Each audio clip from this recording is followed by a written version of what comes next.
las solicitudes de adhesión a los BRICS llegan casi todas las semanas. Muchos países de todo el mundo comenzaron recientemente a solicitar su adhesión al grupo BRICS. Brasil, Rusia, la India, China y Sudáfrica, declaró el embajador itinerante de Sudáfrica para Asia y los BRICS, Anil Suklal.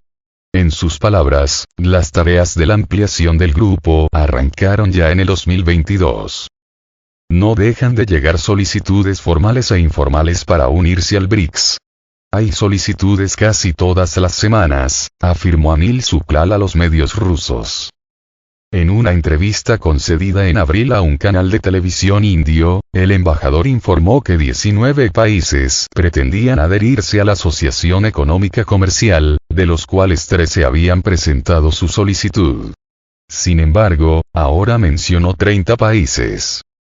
El portal de noticias News Zimbabwe informó, citando documentos internos de los BRICS, que Afganistán, Arabia Saudita, Argelia, Argentina, Bahrein, Bangladesh, Bielorrusia, Egipto, Emiratos Árabes Unidos, Indonesia, Irán, Kazajistán, México, Nicaragua, Nigeria, Pakistán, Senegal, Sudán, Siria, Tailandia, Túnez, Turquía, Uruguay, Venezuela y Zimbabue de alguna manera u otra han expresado su interés de adhesión al grupo. No obstante, todos ellos tienen que esperar a que los miembros de los BRICS se pongan de acuerdo sobre el concepto fundamental de la ampliación del grupo. Esto es lo que la asociación hace ahora. Seguimos trabajando en el concepto de ampliación de los BRICS. La última reunión con este orden del día se celebrará del 29 al 31 de mayo. Sobre la base de sus resultados, el documento conceptual se presentará a los ministros de Asuntos Exteriores de los BRICS, que se reunirán en Ciudad del Cabo el 1 de junio, precisó. Suklal subrayó que la tarea de elaborar los principios, las normas, los criterios y las reglas para la ampliación de los BRICS fue fijada en 2022 por los líderes del grupo tras su cumbre celebrada bajo la presidencia china.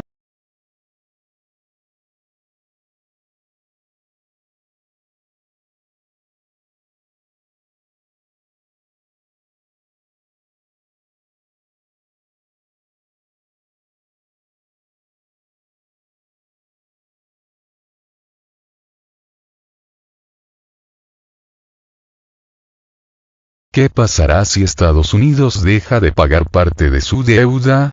¿Cuándo sabríamos que cayó en un default?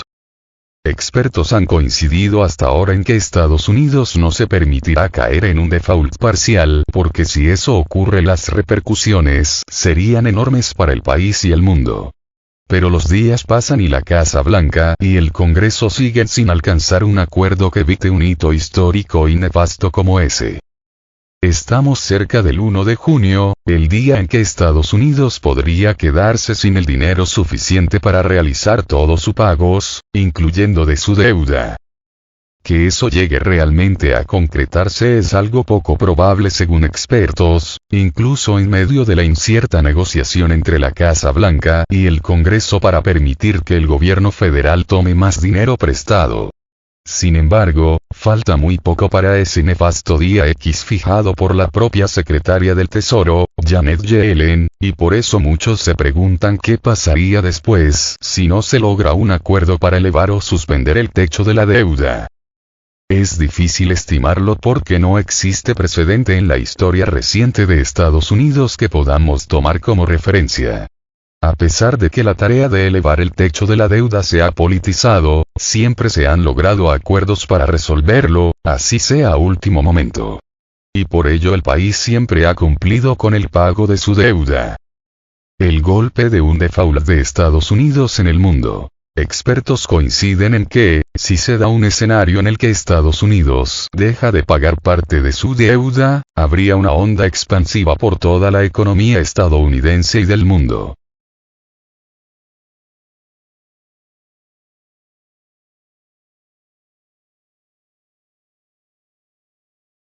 Dado que Estados Unidos nunca ha incumplido con sus obligaciones, es incierto el alcance de las repercusiones negativas relacionadas con un default. pero probablemente tenga repercusiones catastróficas en Estados Unidos y los mercados alrededor del mundo, advierte el Departamento del Tesoro. En esta nota hablamos sobre cómo un incumplimiento afectará a las personas en Estados Unidos, y abajo nos concentraremos en el impacto en los mercados mundiales. Para tener una idea de por qué el impacto sería tan grande, es importante saber que muchos países recurren a los bonos del tesoro como una inversión súper segura que les ayuda a proteger sus economías, y que más de la mitad de las reservas en moneda extranjera están en dólares estadounidenses, según datos del Fondo Monetario Internacional, FMI. Por eso economistas de peso como la presidenta del Banco Central Europeo, Christine Lagarde, encuentran inconcebible que Estados Unidos caiga en un default, así sea uno selectivo en el que solo incumple con ciertos pagos de su deuda. No puedo creer que permitan que haya un desastre tan enorme como el que Estados Unidos incumpla con su deuda. No es posible, dijo en declaraciones a CBS News. La deuda de Estados Unidos es como un tanque gigantesco con dos tipos de deuda: la deuda en manos del público, o inversores, y la deuda en manos del propio gobierno. Del monto total que el país debe actualmente, casi 31,5 billones de dólares, trillions en inglés, la mayor parte está en manos del público, 24,7 billones de dólares, según datos del Tesoro al 17 de mayo. Y de esos papeles que están en manos públicas o de inversores, casi 8 billones de dólares están en arcas de inversores y gobiernos extranjeros. Esos números ayudan a entender por qué un incumplimiento se sentirá en los mercados del mundo. Los mercados financieros perderán fe en Estados Unidos, el dólar se debilitará y las acciones caerán. La calificación crediticia de Estados Unidos seguramente será recortada y las tasas de interés subirán de forma generalizada para los préstamos de consumo, advirtió la Casa Blanca durante la puja que hubo por el límite de la deuda en 2021. Estas y otras consecuencias pueden detonar una recesión y congelar los mercados crediticios, golpeando la capacidad de las compañías para operar, agregó.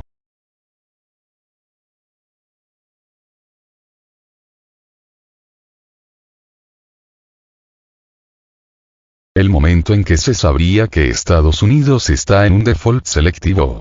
Si llega el 1 de junio y el Congreso no ha elevado o suspendido el techo de la deuda, es muy probable que el país supere el límite de 31,4 billones de dólares aprobado por ley y que algunas agencias calificadoras consideren que se entró en un default selectivo. Esa fue la fecha estimada por la secretaria del Tesoro y desde ese día habrá que ver cómo el gobierno federal maniobra para seguir cumpliendo con los pagos. En el caso de los bonos en específico, es crucial lo que suceda en el sistema por donde el gobierno emite sus pagos. FedWire. El diario The New York Times explica cómo es ese proceso. Si el Departamento del Tesoro no puede hacer un pago en específico, tendrá que avisarlo al sistema FedWire el día antes, y en ese momento se sabría que el país está oficialmente a las puertas de un incumplimiento parcial.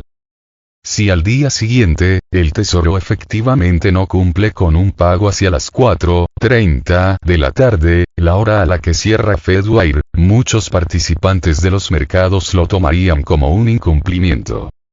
Las consecuencias comenzarían con recortes de la calificación crediticia de Estados Unidos.